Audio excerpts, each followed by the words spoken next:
Hello बच्चों, कैसे हैं आप लोग। उम्मीद करते हैं आप लोग बहुत मस्त होंगे, स्वस्थ होंगे और आप लोग अच्छे से पढ़ाई भी कर रहे होंगे। और आज वैसे तो रक्षाबंधन है ना, तो आप तमाम बच्चों को रक्षाबंधन की बहुत सारी शुभकामनाएं। बच्चों, एक बच्चे का जो है एक क्वेश्चन था, है ना, उसको हम डिस्कस करने जा रहे हैं। क्वेश्चन बहुत अच्छा क्वेश्चन है, ध्यान समझिएगा। One face of a rectangular glass plate 6 centimetre thick is silvered. An object held 8 centimeter in front of the first surface. In front of the first surface. Then forms an image 12 centimeter behind the silvered face.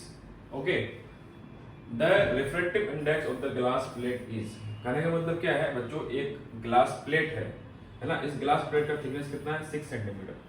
इसका एक face को क्या कर दिया गया? Silvering कर दी गई है, मतलब बेसिकली इसको मिरर बना दिया गया ना। और चूंकि प्लेन है तो एक प्लेन मिरर जैसा बिहेव करेगा। इसके सामने में एक ऑब्जेक्ट है जो 8 सेंटीमीटर दूरी पर है ना। फर्स्ट सरफेस से 8 सेंटीमीटर दूरी पर एक ऑब्जेक्ट है। तो बोला गया कि ये जो अरेंजमेंट है ये एक इमेज बनाता है। फाइनली बेसिकली वो बनाता है सिल्वर्ड सरफेस से 12 सेंटीमीटर पीछे। तो अगर ऐसा हो पा रहा है तो इसके लिए इस जो ग्लास प्लेट है ना, इसका रिफ्रैक्टिव इंडेक्स कितना होगा। ठीक है बच्चों, आइए इसको सॉल्व करने के लिए हम लोग जो है बेसिक जो प्रोसेस है वो ये है आपका। आप पढ़े हैं अपरेंट डेप्थ का फॉर्मूला क्या होता है, बोलो। d dash by d is equal to होता है n2 बाई n1, है ना। कहीं पर भी जो है आपके पास मान लीजिए, है ना, क्या है, कोई मटेरियल मीडियम है एंड यहाँ पर कोई ऑब्जेक्ट है, इसका एक्चुअल डेप्थ अगर d है, ओके, इसका अपरेंट डेप्थ कितना होगा? अगर इसका जो रिफ्रैक्टिव इंडेक्स n1 है और उसका रिफ्रैक्टिव इंडेक्स n2 है तो, है ना, क्या होगा? d dash is equal to d by n2 by n1। d dash is apparent depth and d इज actual depth. N2 is the refractive index of the medium, जिस मीडियम में light जा रही है, and N1 is the refractive index of the medium जहां से light आ रही है। ठीक है बच्चों, इस वीडियो को पूरा शुरू से लेकर आगे तक देखिएगा, आपको जबरदस्त एक कंसेप्ट समझ में आने वाला है। लास्ट में मैं एक शॉर्ट ट्रिक भी बताऊंगा।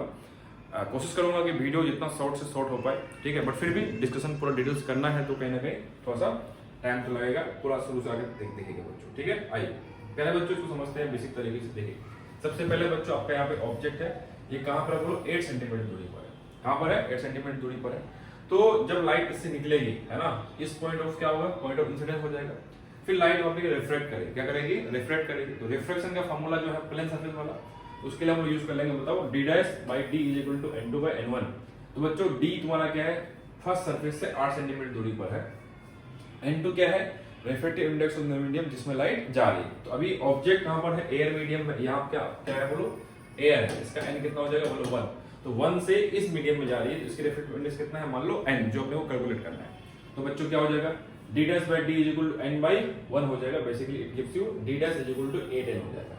मतलब इस फर्स्ट सरफेस से ऑब्जेक्ट जो है ना, जो ये है ऑब्जेक्ट शिफ्ट हो जाएगा बेसिकली, है ना। वो कहां दिखेगा? अपरेंटली यहाँ पे दिखेगा। मैंने इसका नाम दिया let's say it is i1 and इसका जो डिस्टेंस होगा इस सरफेस से बच्चों क्या होगा? 8n हो जाएगा। ठीक। अब जैसे ही लाइट यहाँ पे गया, अब यहाँ पर आने के बाद ये क्या बोलो? आपका मिरर है। तो बच्चों इस मिरर पे लाइट क्या होगा? रिफ्लेक्ट करेगा, है ना। क्योंकि ये प्लेन मिरर है तो इजीली हम लोग जो है ऑब्जेक्ट एंड इमेज डिस्टेंस का कैलकुलेशन देख सकते हैं। मतलब जितना सामने में ऑब्जेक्ट है उतना पीछे इमेज बनेगा। ठीक है। तो बेसिकली इस प्लेन मिरर के लिए ये जो i1 है ना, वो क्या है? आपका ऑब्जेक्ट की तरह बिहेव करेगा इस प्लेन मिरर के लिए। तो आप देख पाएंगे कि इस प्लेन मिरर से कितना दूरी पर है, बताइए।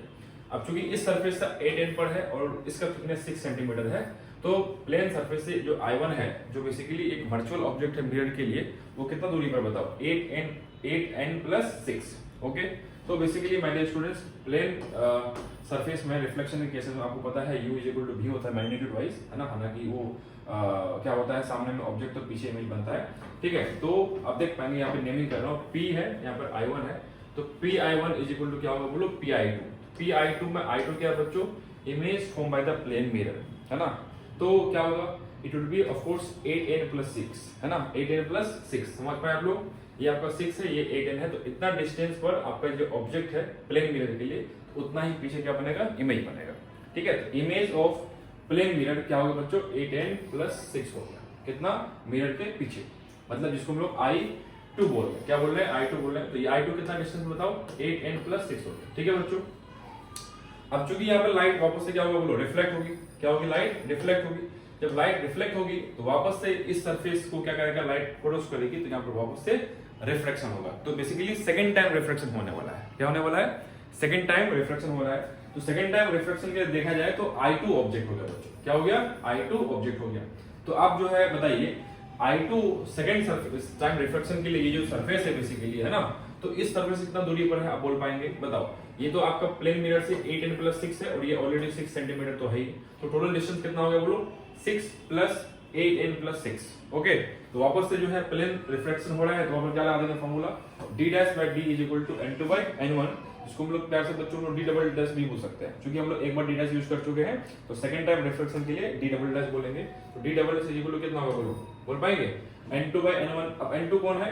लाइट अब इस मीडियम से इस मीडियम में जा रही है, इसलिए n2 क्या हो जाएगा? 1 हो जाएगा, n1 क्या हो जाएगा? n हो जाएगा। तो बच्चों d" d इंटू बोलो कितना? 1/n, तो d इज हाउ मच बच्चों? 8n + 6 + 6, तो ये लिखा हुआ है 8n + 6 + 6 × 1/n। ठीक है बच्चों, ये आपका हो गया d'। तो d" कहां से है बोलो? बोलो d" कहां से है? इस प्लेन सरफेस से, इस प्लेन सरफेस से। समझ में आया बात? तो आपका जो है जो फाइनल इमेज है वो है आपका I3 है। कितना है? I3। वो कहां बना बोलो? इस प्लेन सरफेस से d" पे बना।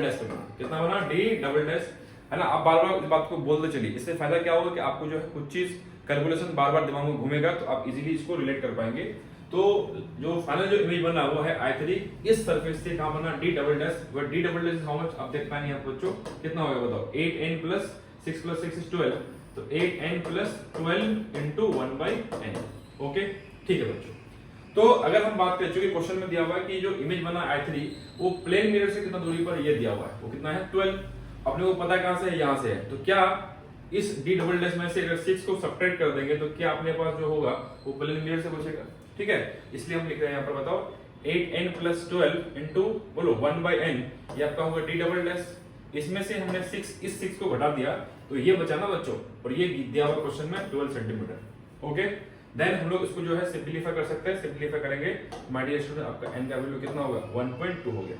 एक बिल्कुल एक ऑथेंटिक एंड सही तरीके से जो है हम लोग इसको रे डायग्राम के हेल्प से स्टेप बाय स्टेप कैलकुलेट करके इसको हम आसानी से सॉल्व कर लिए, और उम्मीद है कि आपको ये समझ में आया होगा बच्चों। इसी को एक कंसेप्ट से हम लोग भी इसको और आसानी से सॉल्व कर सकते हैं, थोड़ा वो जल्दी हो जाएगा, बट उसको कंसेप्ट को समझने के लिए कहीं ना कहीं इन कंसेप्ट का जरूरत आपको पड़ेगा ही पड़ेगा। ठीक है बच्चों, आइए बच्चों हम समझते हैं। देखिए समझिएगा, आपका जो है ये एक स्लैब हो गया या फिर जो ग्लास प्लेट है वो है, इसका वेट दिया हुआ है 6 सेंटीमीटर। ठीक है, और ये आपका जो है सिल्वरिंग किया हुआ है, ये आपका सिल्वरिंग किया हुआ मतलब बेसिकली मिरर हो गया, और इस सरफेस से 8 सेंटीमीटर के सामने में ऑब्जेक्ट है, और मिरर से 12 सेंटीमीटर पीछे आपका इमेज बन रहा है। ठीक है बच्चों, देखिएगा अब चूंकि यहाँ पे अपरेंट शिफ्ट की बात हो रही है ना, तो कैसा होगा कि इफेक्टिवली चूंकि यहाँ पे रिफ्लेक्शन होना है, तो ये जो मिरर है, तो इस मिरर का ये एक्चुअल पोजीशन है। देखिएगा मिरर का ये क्या हो गया बोलो? एक्चुअल पोजीशन हो गया।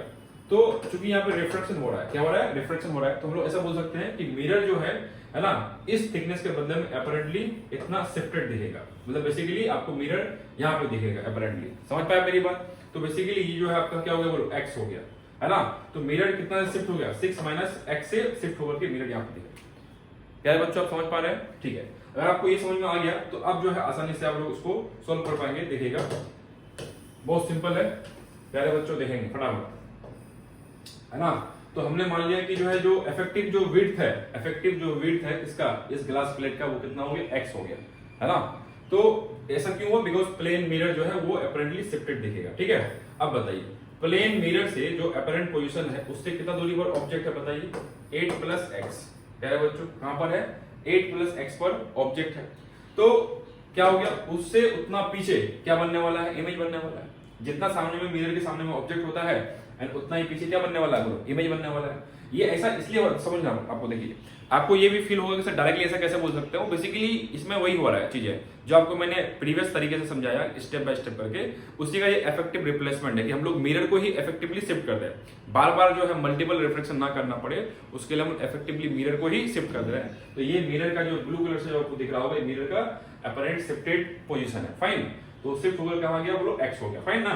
तो अब जो है ऑब्जेक्ट मिरर से कितना दूरी पर है बच्चों? ये 8 हो गया, प्लस ये कितना बचा? 6 मैंने मान लिया, x मान लिया, 8 + 6, तो उतना ही पीछे क्या बनेगा बोलो? इमेज बनेगा। इसका मतलब इस मिरर से 8 + 6 डिस्टेंस पीछे ये आपका इमेज है सारा।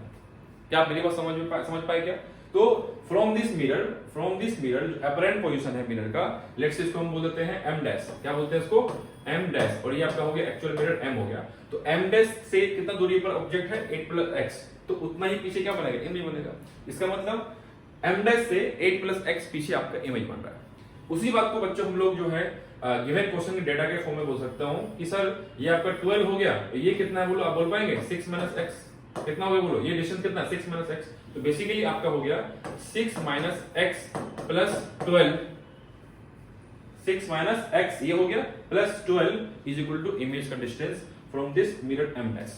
ओके, अब हम लोग बच्चों इसको सॉल्व कर सकते हैं, बताइए कितना हो जाएगा बोलो,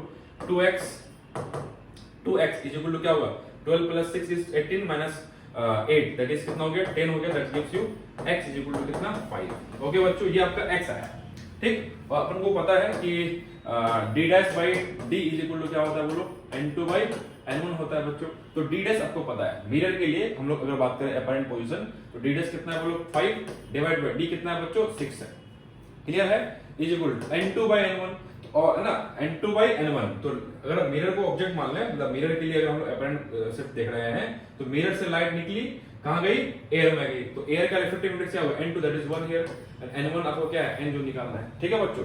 इसको हम सिंपलीफाई करेंगे तो n इज इक्वल टू कितना होगा बोलो 6 बाय 5 हो जाएगा, that gives you again 1.2। Okay बच्चों, उम्मीद है कि आपको ये वीडियो समझ में आ गया होगा, ठीक है। तो इस वीडियो को पूरा दोबारा एक बार देख लीजिएगा बढ़िया से, बहुत बढ़िया कंसेप्ट है। ये आपका सॉफ्ट टिक हुआ, ये सॉफ्ट टिक किस हिसाब से है, मिरर को अपरेंटली शिफ्ट करके, ठीक है। तो अगर ये वीडियो आपको अच्छा लगा हो, पसंद आया हो और क्वेश्चन का क्वालिटी अच्छा है, तो आप अपने और दोस्तों को शेयर करेंगे ताकि और बच्चे को भी बेनिफिट हो पाए। ओके बच्चों, थैंक यू, गुड बाय।